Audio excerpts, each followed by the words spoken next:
Okay, can you see the slide, laser? Yes, sir. Is it visible? Yes, sir. Okay. Yes, sir. Yes, sir. So we will start now. So we will start this new chapter, that is chapter number 6, laser. So during syllabus discussion, we have discussed the brief or summary manner about this 6th one. So laser and optical fiber cables are two chapters. Nowadays, we are using these two techniques or technologies for different applications. So out of which first we have to see, that is laser. So what is the long form of laser? It is light amplification by stimulated emission of radiation. That is the long form, light amplification by stimulated emission of radiation, in which two parts are there. First is light amplification and second is stimulated emission of radiation. Okay, so we get the amplification of light by which process? It's called as stimulated emission of radiation. Okay, so what is meant by stimulated emission of radiation? That we have to check. So everybody knows, as compared to conventional source, this laser source is having different applications, and it is because of its amazing properties. And we have to find those properties through the basic things. So we will start with some basic terms today. We will try to complete. Total 6 terms are there. First is absorption of radiation, that is called as stimulated absorption also. Second is a spontaneous emission, and third is stimulated emission. So these 3 terms we try to understand first. Now you have got the point that in long form, second part is stimulated emission of radiation. तर तो इथं तिसरा point आहे आपला, stimulated emission. Okay, so just concentrate, listen carefully. The term laser stands for light amplification by stimulated emission of radiation. Laser is a light source which is highly coherent and monochromatic. The interaction of radiation with atoms leads to the following 3 processes in the medium. The interaction of radiation with atoms किंवा interaction of radiation with matter आपण check करतोय आणि त्याचाच वापर करून आपल्याला laser beam मिळत असते. तर यात वेगवेगळे प्रकार आहेत. Solid state laser, gaseous laser, liquid dye laser and semiconductor diode laser, असे वेगवेगळे प्रकार आहेत. तर त्यातला आपल्याला गॅसियस लेझर सिलेबसला आहे, that is helium neon laser, and it depends upon which type of material you are using to produce the laser beam. So we are classifying according to that thing. So what is interaction of radiation with matter? म्हणजे काय की जर आपण energy provide केली एखाद्या मटेरियलला, तर तो कसं रिॲक्ट करतो आणि त्यातून काय काय रेडिएट होतं आणि काय काय इमिट होतं, तर ते आपण इथं चेक करतोय. So first we have to provide the energy, of course. So first point is absorption of radiation, or you can write another heading, that is stimulated absorption. So you write somewhere that absorption of radiation is also called as stimulated absorption. Okay, it is called as stimulated absorption. म्हणजे confusion होणार नाही तुम्हाला जर ती term आली कुठे MCQ मध्ये.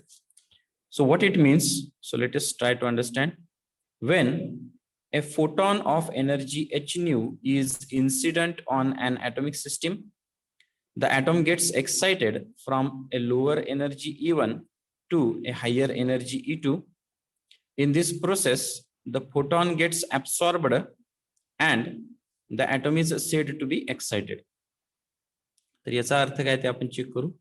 When a photon of energy h nu is incident on an atomic system, तर इथं खाली 3 फिगर आहेत, त्यामधली जी लेफ्ट साइडची फिगर आहे त्याच्यावर कॉन्सन्ट्रेट करा. Okay, so when a photon of energy h nu is incident. हा हॅलो सर, वेटिंग रूम मध्ये आहेत थोडे स्टुडंट. असं आहे काय? Okay okay, just a minute. हा, so thanks for information. So I have removed actually waiting room.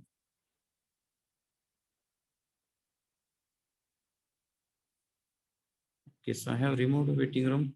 How they are still in the waiting room.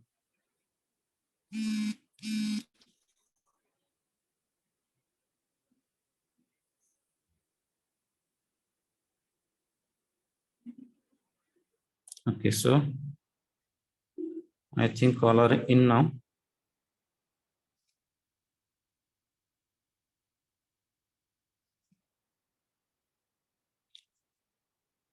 So actually I have removed that, but how it remains, I don't know. Anyways, so is it okay now? All are in. Yes, Shall we proceed? yes, sir. Okay. Yes, sir. So I have to repeat. I have to repeat in short. So lasers chapter we have started. So its long form is light amplification by stimulated emission of radiation. So there is amplification of light by stimulated emission of radiation. Now we are trying to understand what is meant by stimulated emission of radiation. Up to this we have completed. तर laser म्हणजे काय? तर light amplification by stimulated emission of radiation. तर interaction of radiation with matter आपण discuss करतोय. त्यामध्ये 3 process आहेत. त्यातली फर्स्ट प्रोसेस काय? तर ऍब्सॉर्प्शन ऑफ रेडिएशन. म्हणजे जेव्हा एखादा फोटॉन ज्याची एनर्जी h आहे तर तो इन्सिडेंट होतो ऍटॉमिक सिस्टीमवर. तर ऍटॉम काय करतो? तो फोटॉन ऍब्सॉर्ब करतो, एक्साइट होतो आणि तो एक्साइट होऊन कुठे जातो? From a lower energy state E1 to higher energy state E2.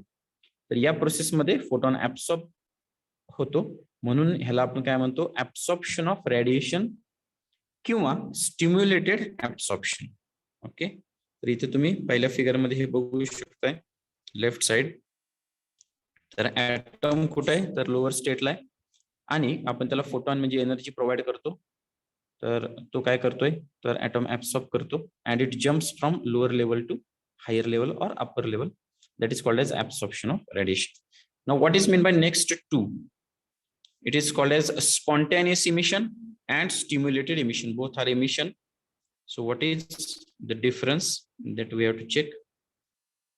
So let us go for first one, spontaneous emission. So I read it first. The excited atom in the state E2 may return to the lower state E1 on its own. The atom has the natural tendency to attain minimum potential energy condition. During the transition, the excess energy is released as a photon of energy h nu, which is nothing but E2 minus E1. This type of process in which photon emission occurs without any external stimulus is called a spontaneous emission as shown in figure. Now, what is meant by spontaneous emission?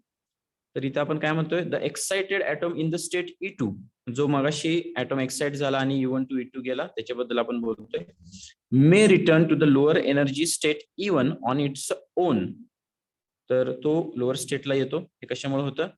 The atom has the natural tendency to attain minimum potential energy condition. जो atom आहे तर त्याच्यामध्ये natural tendency असते की थोड्या वेळानंतर तो काय करतो? तर minimum potential energy condition achieve करायचा प्रयत्न करतो. That's why the transition happens from higher to lower state. During the transition, the excess energy is released as a photon of energy h nu, which is E2 minus E1. तर यामध्ये काय होतं? तर दोन्ही energy लेवलचा जो difference आहे photon, तर तो काय होतो? रिलीज होतो. ठीक आहे. तर इथं आपण जी दुसरी फिगर आहे त्यामध्ये बघू शकतोय. स्पॉन्टेनियस इमिशन म्हणजे काय? तर ऑलरेडी ऍटम जो एक्साइटेड आहे तो E2 ला आहे आणि due to its natural tendency it comes to E1. During that downward transition what happens? Photon gets released. Photon म्हणजे काय? तर E2 minus E1 मधला जो डिफरन्स आहे ती एनर्जी रिलीज होते. तर याला आपण स्पॉन्टेनियस इमिशन का म्हणतो? So this type of process in which photon emission occurs without any external stimulus. म्हणजे इथं फोटॉन इमिशन होतं विदाउट एनी एक्सटर्नल स्टिम्युलस. म्हणजे आपण एक्सटर्नली याला काही प्रोव्हाइड केलं नाहीये किंवा ट्रिगर केलं नाहीये. तर त्यामुळं हे जे काय होते तर ते काय होतं? स्पॉन्टेनियसली होतं. That's why it is called as spontaneous emission of radiation, which is as shown in figure. So second figure gives us idea about spontaneous emission. Now go to the third one, that is stimulated emission. What it means? So I read it. Stimulated emission: an atom in excited state not wait for a spontaneous emission to occur. A photon of energy h nu is equal to E2 minus E1 can induce the excited atom to make a downward transition, releasing the energy in the form of a photon. Thus, the interaction of a photon with an excited atom triggers the excited atom to drop. So here DROP is there, one O is extra, drop to the lower energy state, giving up a photon by the phenomenon called stimulated emission. आता stimulated emission मध्ये काय होते बघूया आपण. An atom in the excited state not wait for spontaneous emission to occur. म्हणजे तुम्ही म्हणाल की सर स्पॉन्टेनियस इमिशन होतं, मग स्टिम्युलेटेड इमिशन कसं होतं? तर स्पॉन्टेनियस इमिशन व्हायच्या आधी काय होतं? A photon of energy h nu, म्हणजे एक दुसरा जो फोटॉन आहे जो रिलीज झालेला ऑलरेडी, तर तो काय करतो? तर तो इंड्यूस करतो कशाला? एक्साइटेड ॲटमला. इंड्यूस म्हणजे काय? तर ट्रिगर करतो excited ॲटमला to make a downward transition, releasing the energy in the form of a photon. So here you can see the figure. Here in this third one, हा जो photon आहे left साइडचा, तर तो काय करतोय? तर या ॲटमला ट्रिगर करतोय कशासाठी? तर डाउनवर्ड ट्रान्झिशन करून फोटॉन इमिट करण्यासाठी. त्यामुळे इथं काय होतं? आपल्याला दोन फोटॉन्स मिळतात. पहिला फोटॉन ऍज इट इज आणि दुसरा फोटॉन आहे तर तो जो इमिट झालेला आहे. तर आपल्याला इक्वल आयडेंटिकल फोटॉन्स इथे मिळतात here. So, a photon of energy h nu can induce the excited atom to make a downward transition, releasing the energy in the form of a photon. Thus, the interaction of a photon with an excited atom triggers the excited atom to drop to the lower energy state. त्याला तो trigger करतो कशासाठी? तर downward transition करण्यासाठी तो ती energy drop करतो आणि तो लोअर एनर्जी स्टेटला येतो, giving up a photon by the phenomenon called stimulated emission. आता इथं आपण काय केलं? तर त्याला स्टिम्युलेट केलं, त्यामुळे ते इमिशनला आपण काय म्हणतोय? Stimulated emission. तर आपण त्याला ट्रिगर करतोय, इंड्यूस करतोय किंवा स्टिम्युलेट करतोय काय करण्यासाठी? तर डाउनवर्ड ट्रान्झिशनसाठी. त्यामुळं त्याला आपण म्हणतो स्टिम्युलेटेड इमिशन. आता याच्यामध्ये काय होतं बघा, स्पॉन्टेनियस इमिशन मध्ये आपल्याला फोटॉन्स मिळतातच, पण त्याचे प्रॉपर्टीज काही वेगळ्या असतात. पण स्टिम्युलेटेड इमिशन मध्ये आपल्याला इक्वल आयडेंटिकल फोटॉन्स मिळतात. So I can repeat this line many times hereafter. Equal identical properties. So that is the secret of laser beam. When we see the applications of laser beam, industrial and medical applications, so they are all based on its amazing properties. त्याचे ज्या amazing properties आहेत आणि त्या प्रॉपर्टीचे secret काय? तर equal identical photons. So these photons are in phase. That's why they are highly coherent. Then they are unidirectional, highly intense, their divergence is less, of course they are highly intense, and we can use that as a monochromatic source also. तर असे त्याचे जे properties आहेत त्याच्यामुळे याचे applications आहेत, तर ते आपल्याला वेगवेगळे ऍप्लिकेशन्स बघायला मिळतात. तर त्याचं रिझन म्हणजे स्टिम्युलेटेड इमिशन आहे आणि लेझर बीमचा लॉंग फॉर्मच तो आहे. आपण लेझर बीम कशाच्या कुठल्या प्रोसेसनं मिळवतोय? तर light amplification by stimulated emission of radiation. तर लाईट ही ऍम्प्लिफाय होते नंतर वेगवेगळ्या प्रोसेस आहेत त्याला, ते पण आपण डिस्कस करू. आणि स्टिम्युलेटेड इमिशन ऑफ रेडिएशन मुळे आपल्याला काय मिळतं? तर ही लेझर बीम मिळते. प्रत्येकानं लेझर पॉइंटर हँडल केला असेल, बरोबर आहे का? Give me response. Yes. ठीक आहे, लेझर पॉइंटर हँडल केला आपण. लेझर पॉइंटर मध्ये काय करतो बघा, आतमध्ये सेल असतात, आपण बटन प्रेस करतो म्हणजे काय करतो? सर्किट कंप्लीट करतो. सेल मीन्स काय? त्यातली जी काय केमिकल एनर्जी, तर ती आपण यूज करतो कशाला? तर आत एक क्रिस्टल असतो त्याला एक्साइट करायला. आणि जर आपण ती एनर्जी प्रोव्हाइड केली तर within a fraction of second we can get not highly intense but still it is a intense beam. Intense beam आपल्याला मिळते, एक शार्प फाईन बीम मिळते. आपण ती लॉंग डिस्टन्सचा यूज करून जरी फोकस केली तर आपल्याला छोट्या डायमीटरची इंटेन्स बीम बघायला मिळते. So you can imagine that within a fraction of second, all these things are happening. The stimulated emission, then photon, then their amplification, and high intense beam we are observing. Okay, so you can imagine that when we are using laser pointer, so how it comes. So there are different points related to these things. So my question is it clear to you, these three process? Yes. Absorption of radiation, that is stimulated absorption, spontaneous emission and stimulated emission.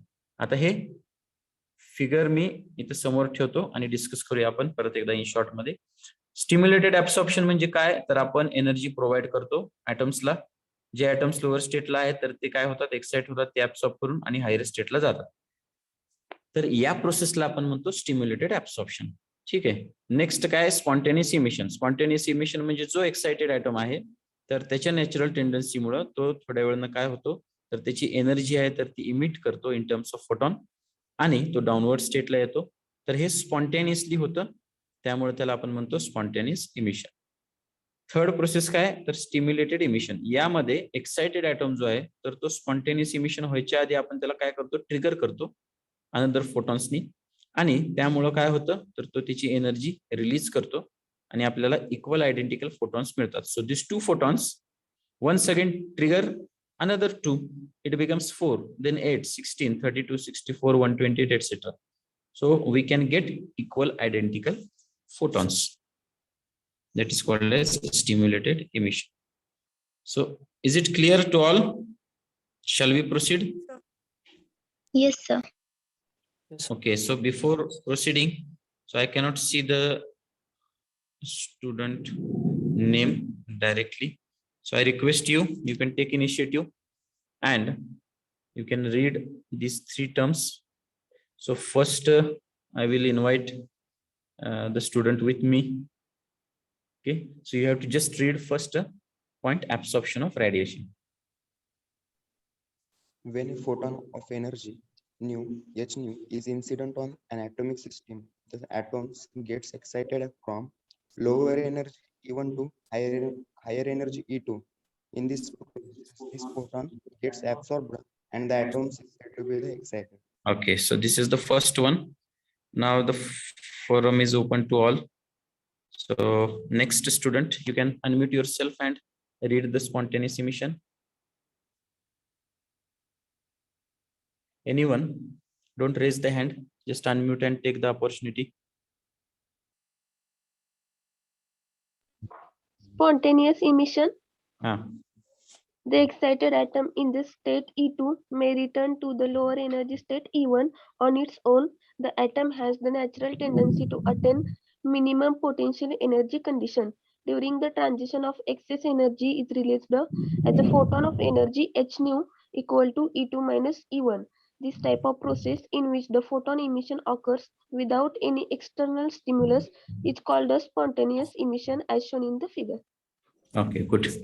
Then third last one, stimulated emission. Stimulated emission. An atom is an excited state, not wait for a spontaneous emission to occur. A photon of energy h mu is equal to E2 minus E1 can induce the excited atom to make downward transition, releasing the energy in the form of photon. Thus, the interaction of photon with excited atom triggers the excited atom to drop to the lower energy state, giving up a photon by a phenomenon called a stimulated emission. Stimulated emission, yes. Okay, so here these three processes are there. So next lecture I will give the symbolic meaning of these three things, which will reflect in the MCQ also. MCQ मध्ये हे विचारलं जातं, तर त्याच्याशी related काही symbolic points आहेत तर ते आपण नेक्स्ट लेक्चरला डिस्कस करूया. So now we move to the next group of terms, that is population inversion, then pumping method or simply pumping, and third is metastable state. आता या तीन टर्म्स आहेत ते आपल्याला डिस्कस करायचे आहेत. पहिलं काय होतं, तर interaction of radiation with matter. Okay, interaction of radiation with matter और ॲटम्स यू कॅन कन्सिडर. त्यामध्ये आपण पहिल्यांदा ऍब्सॉर्प्शन बघितलं. आता यात सुद्धा कन्फ्युजन करून घ्यायचं नाही.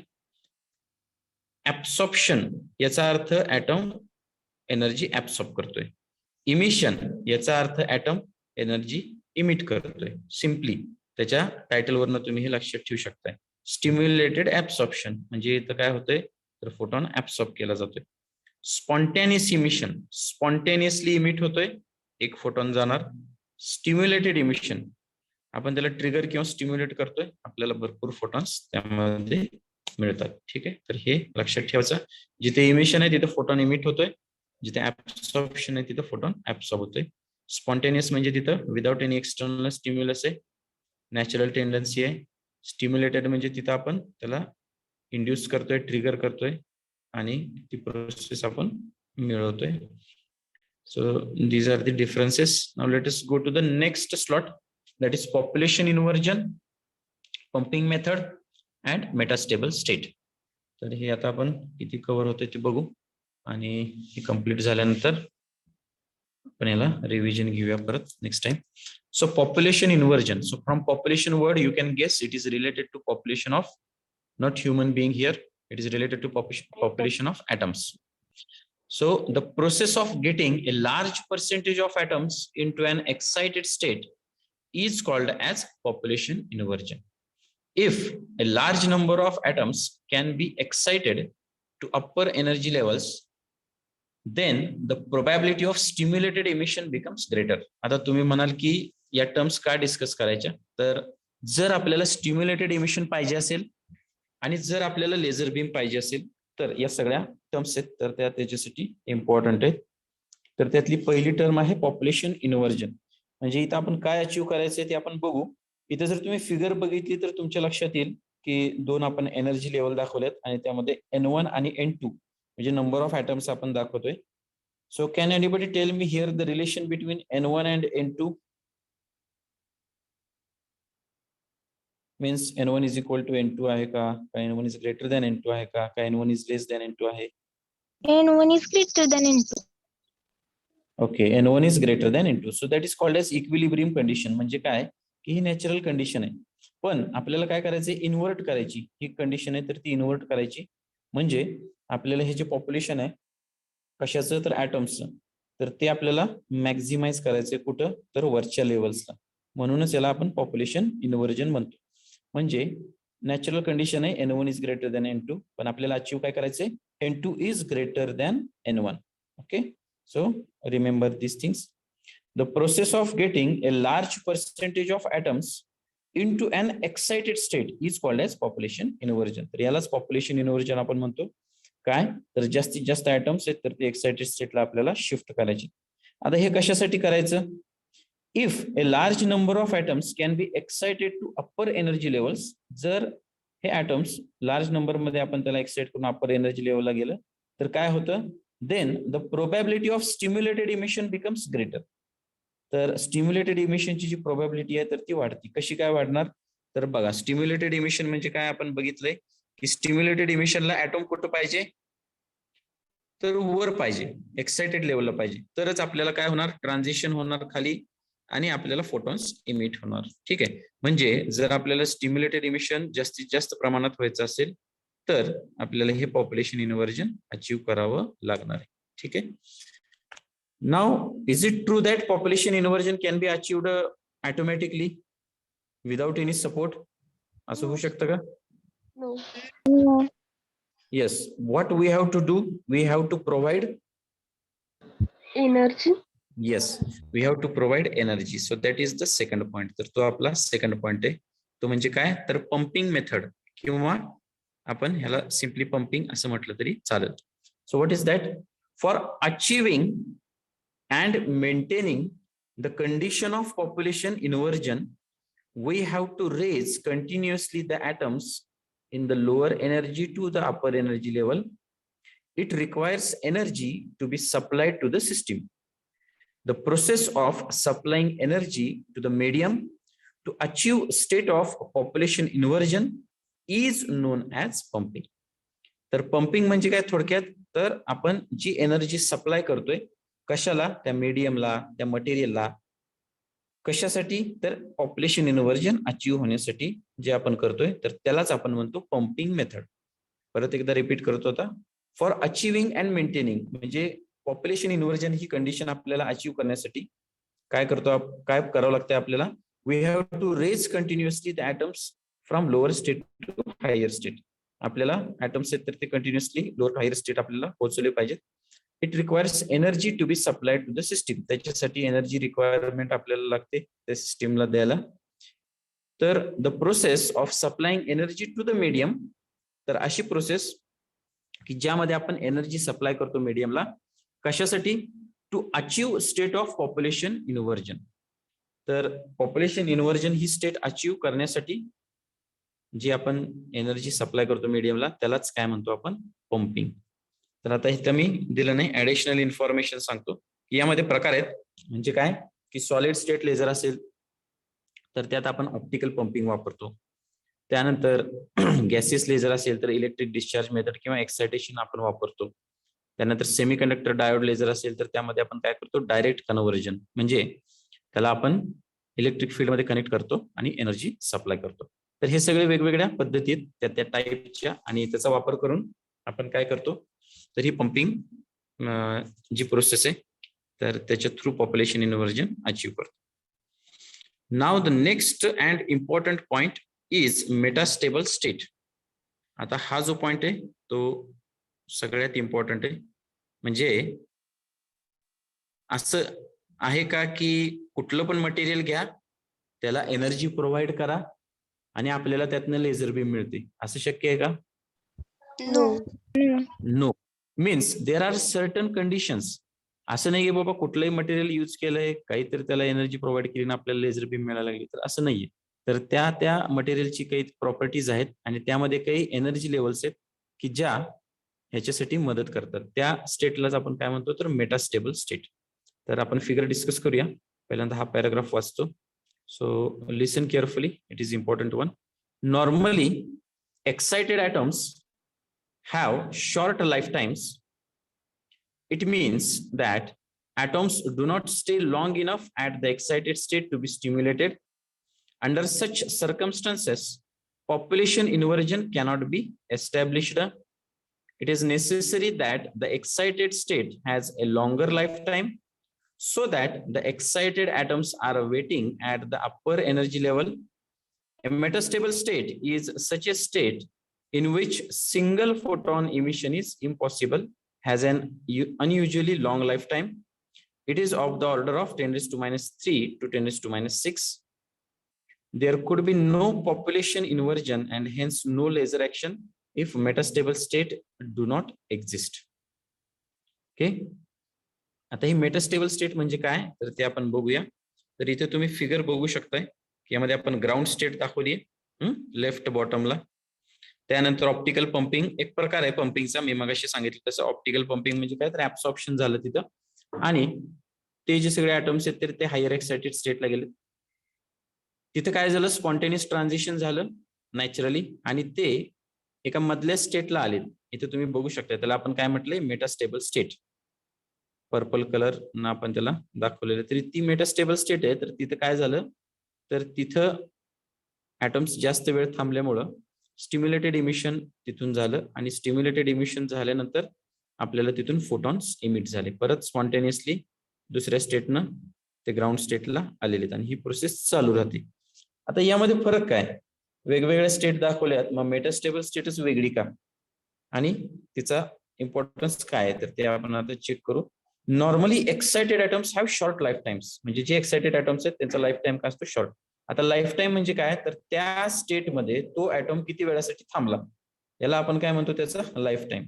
तो किती असतो साधारण? तर 10⁻⁶ to 10⁻⁹ सेकंद एवढा असतो.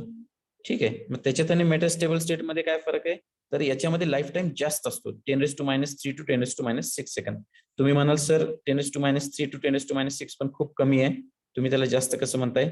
तर as compare to other state मी तुम्हाला सांगतोय. As compare to other state म्हणजे काय तर एक्साइटेड स्टेट मध्ये 10⁻⁶ to 10⁻⁹ सेकंद असतो, पण मेटास्टेबल स्टेट मध्ये त्याच्या कंपॅरिझननी कमी असतो. It means that atom do not stay long enough at the excited state to be stimulated. म्हणजे तो त्या स्टेट मध्ये जास्त वेळ थांबत नाही, त्यामुळे त्याचं स्टिम्युलेशन किंवा स्टिम्युलेटेड इमिशन हे अवघड पडतं. Under such circumstances population inversion cannot be established. तर अशामध्ये पॉप्युलेशन इन्व्हर्जन सुद्धा शक्य नाही जर ते खाली आले पटकन तर. It is necessary that the excited state has a longer life time. याचा लॉंगर लाईफ टाइम पाहिजे कशासाठी? So that the excited atoms are waiting at the upper energy level.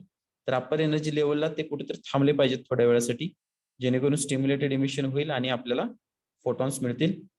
So what is that state? A metastable state is such a state in which single photon emission is impossible. तर metastable state आहे तर ती अशी state आहे की जिथं हे single photon emission म्हणजे स्पॉन्टेनियस इमिशन शक्य नाहीये. का? तर त्याचा लॉंगर लाईफ टाइम जो आहे तर त्याच्यामुळं तो किती 10⁻³ to 10⁻⁶. याच्यामुळं काय होतं? तर याच्यामुळं तिथं ते ऍटम्स आहेत तर ते स्टे होतात. तर हे कशामुळे शक्य आहे? तर मेटास्टेबल स्टेटमुळे. म्हणजे काय? तर आपण खालचं स्टेटमेंट काय म्हणतो? There could be no population inversion and no laser action. म्हणजे पॉप्युलेशन इन्व्हर्जन नसेल तर लेझर ऍक्शन होणार नाही. हे कशामुळे होणार नाही? If metastable state do not exist. म्हणजे तिथं जर मेटास्टेबल स्टेट नसेल तर पॉप्युलेशन इन्व्हर्जन शक्य नाहीये आणि त्यामुळे लेझर ऍक्शन मिळणं शक्य नाही. Okay, are you getting this point? Yes, sir. Okay, so 3 points we have added. आपण काय केलं? पहिलं म्हणजे पॉप्युलेशन इन्व्हर्जन म्हणजे अशी प्रोसेस की ज्यामधनं आपण ऍटॉम्स आहेत तर ते एक्साइटेड स्टेटला नेण्याचा प्रयत्न करतो आणि नंबर वाढवतो. दुसरी आहे पंपिंग मेथड. म्हणजे पॉप्युलेशन इन्व्हर्जन जर अचीव्ह करायचं असेल तर त्यासाठी हीट एनर्जी आपल्याला सप्लाय करावं लागते किंवा ऑप्टिकल एनर्जी सप्लाय करावं लागते. त्याला आपण म्हणतो पंपिंग मेथड. आणि मेटास्टेबल स्टेट म्हणजे अशी स्टेट की जिचा लाईफ टाइम जास्त असतो आणि त्याच्यामुळे पॉप्युलेशन इन्व्हर्जन अचीव्ह होतं आणि आपल्याला लेझर लाईट मिळू शकते. Otherwise it is impossible. Okay, so I hope that these terms are clear to you. Is it right? Yes, sir. Yes, sir. Okay. So today we stop here. I will just check the attendance. Roll number 5.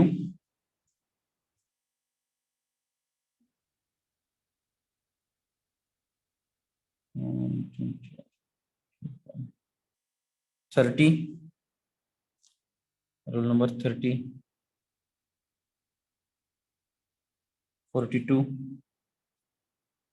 45. 49.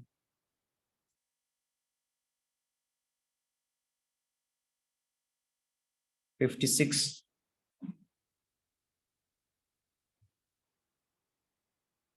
62.